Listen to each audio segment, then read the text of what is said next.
Good morning everyone. নতুন একটা vlog নিয়ে, নতুন একটা সকাল নিয়ে আবার আমি তোমাদের সামনে হাজির হলাম। তো দেখতে পেলে তোমাদের দাদা ডিউটিতে বেরিয়ে গেল। আজকেও একটু লেটই গেছে।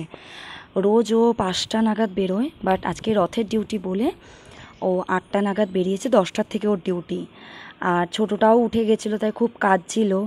আর বোন তো ছিলই, যেহেতু আমার একটা বান্ধবীর বার্থডেতে গেছিলাম আগের দিন, দেখলে তো ওখানে ওর ইনভিটেশন ছিল। অনেক রাত হয়ে গেছিলো, তার জন্য আর বাড়ি যায়নি, ও আমার বাড়িতেই ছিল। আজকে চলে যাবে ও। আজকেও থাকার কথা ছিল অ্যাকচুয়ালি, কিন্তু মা একটু ডেকেছে, একটা দরকার এসে পড়েছে, তাই ও চলে যাবে। ও এখনও আছে, ও মাসখানেক আছে, তারপরে ও আবার গুজরাট চলে যাবে। ও একাই এসছে, ওর হাজব্যান্ড আসেনি, মানে বোনের বর আসেনি। ওদের বাড়িতে প্রচুর কুকুর আছে, ও প্রচুর কুকুর পোষে। তার জন্য ওরা দুজনে, একজন আসে একজন কুকুর সামলায়, এরকম করে ওরা অল্টারনেট করে আমাদের এখানে আসে, মানে ও বাপের বাড়ি আসে। তো যাই হোক, আমি বিছনা টিছনা গুছিয়ে নিলাম তোমাদের সাথে কথা বলতে বলতে। এদিকে দিদিভাই ছোটোটাকে নিয়ে ব্যাট বল খেলছে। ওর এখন বায়না, ও ব্যাট বল খেলবে, তাই জ্যাম্মার সাথে এই যে ব্যাট বল খেলছে।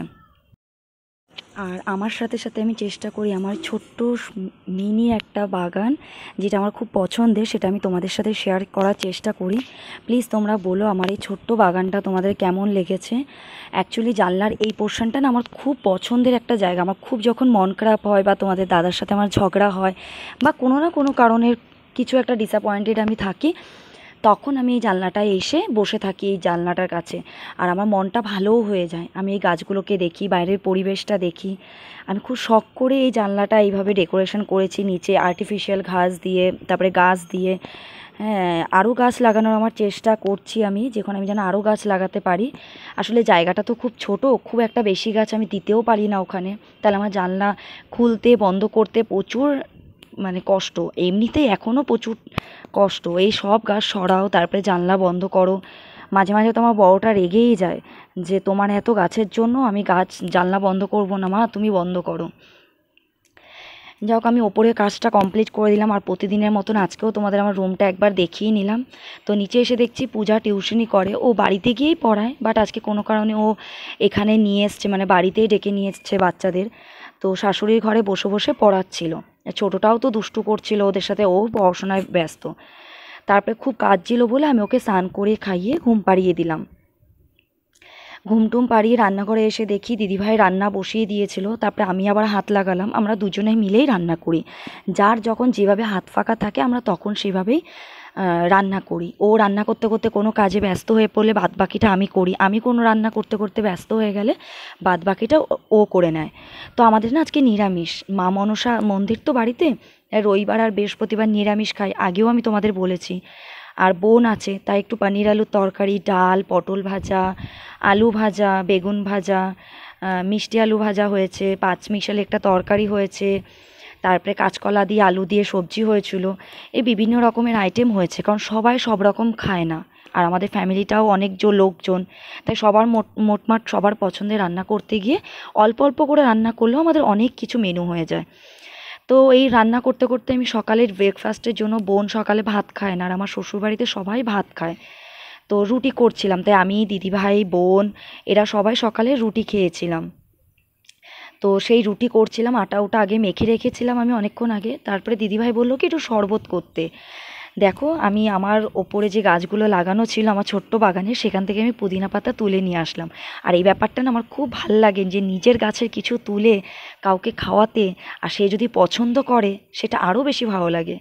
তো লেবুগুলোও গাছ দিয়ে আমাদের নিজেদের হাতেই তোলা। আগের দিন মামাবাড়ির গাছ তোমাদের দেখিয়েছি, ওখান থেকে তুলে নিয়ে এসেছিলাম প্রচুর লেবু, বলেছি তোমাদের। তো সেই লেবু আর আমার নিজের ছোট্ট বাগানের পুদিনা পাতা আর লেবু, জলজিরা, বরফ, চিনি, বিট লবণ সব কিছু দিয়ে শরবতটা রেডি করে ফেললাম। আর বেশ সবাই মজা করেই শরবতটা আমরা খেলাম। এই গরমে এরকম শরবত খেতে কার না ভাল লাগে বলো? তো তোমাদের কার কার শরবত পছন্দ প্লিজ কমেন্ট করো। একদম কাছে না, একদম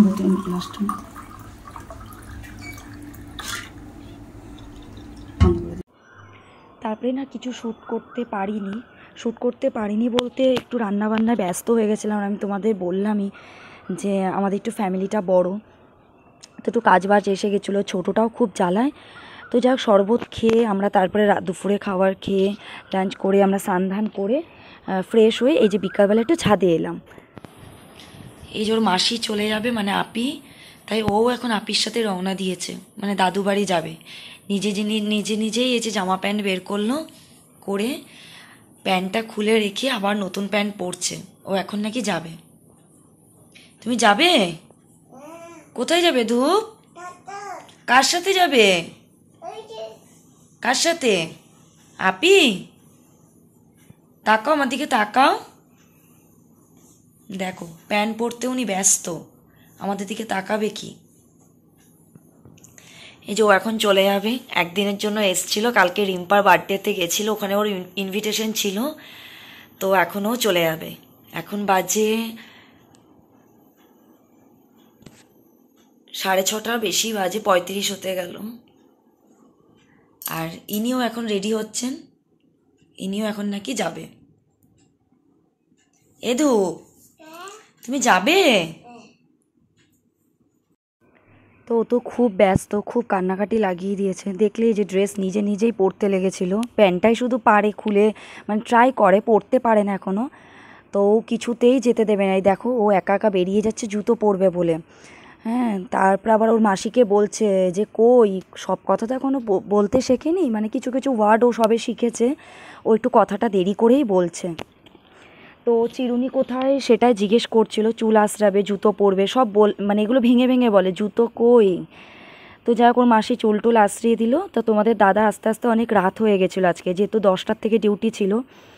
তো তোমাদের দাদা এসে বোনকে দিয়ে আসার জন্য রেডি হয়ে গেছে, ফ্রেশ হয়ে নিয়েছে, স্নান করে নিয়েছে। তো বোনও রেডি। তো এর মধ্যে নিচে এসে দেখছি বাবা পাঁপড় আর জিলেপি নিয়ে এসছে, যেহেতু রথের মেলা আজকে একটা ব্যাপার থাকে, সেখান থেকে কিনে নিয়ে এসছে। তাই পূজা, মা, বোনকেও বললো খেয়ে যেতে। বোন, আমি, তোমাদের দাদা সবাই খেলাম পাঁপড় আর জিলেপিটা, আর বেশ ভালোও লাগলো খেতে। আর রথের দিন পাঁপড় খেতে না খুব ভালোই লাগে, আলাদা একটা স্বাদ। এমনি সময় খেতে এতটা ভালো লাগে কিনা আমি জানি না ঠিক, কিন্তু এই দিন যেন বেশি ভালো লাগে। তো যাই হোক বোন এবার বেরোবে, রেডি হচ্ছে। আর ছোটোটা ধূপ প্রচণ্ড কাটছে, প্রচণ্ড। তারপরে যাই হোক বোন চলে যাওয়ার পর ওকে অনেক কষ্টে ভুলিয়ে ভালিয়ে থামালাম, অনেক খেলনা দিলাম। তারপরে আমি ওপরে এসেছি, রূপের একটু হোমওয়ার্ক করছি। দেখো তোমরা দুষ্টু করছো, তুমি দুষ্টু করছো, দুষ্টু করছো তুমি।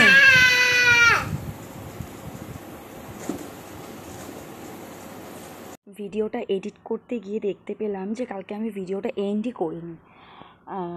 কালকে একটু ছেলের পড়াশোনা নিয়ে ব্যস্তও হয়ে গেছিলাম, আর ছোটো বাচ্চা তো কাজেও খুব ব্যস্ত। আর আমাদের জয়েন্ট ফ্যামিলি, অনেক বড় ফ্যামিলি, প্রায় আমরা 10-11 জন একসাথে থাকি, তো একটু কাজের প্রেশার থাকে। তো আমি এখন এডিটিং করতে গিয়ে দেখছি যে কালকে আমি এন্ড করিনি, তো তাই আজকে আমি এন্ড করে দিচ্ছি। প্লিজ তোমাদের যদি ভালো লেগে থাকে আমার ভিডিওটা, লাইক কমেন্ট শেয়ার প্লিজ করে দিও। আর প্লিজ আমার সাপোর্ট করো, আমাকে, আমার পাশে থেকো। আমিও চেষ্টা করব তোমাদের সাপোর্ট করার, তোমাদের পাশে থাকার। আর কালকে বিপত্তারিণী পুজো, প্লিজ বলো কে কে পুজো করছো। এটা আমার ফার্স্ট টাইম আমি কালকে পুজো করতে চলেছি, তো সেইটা ব্লগ আলাদা করে আসবে। আর তোমরা দেখতেই পাবে আমি কি করি না করি, কিভাবে পুজো হয় না হয়। তো চলো টাটা, এখন এই পর্যন্তই, পরে আবার কথা হচ্ছে।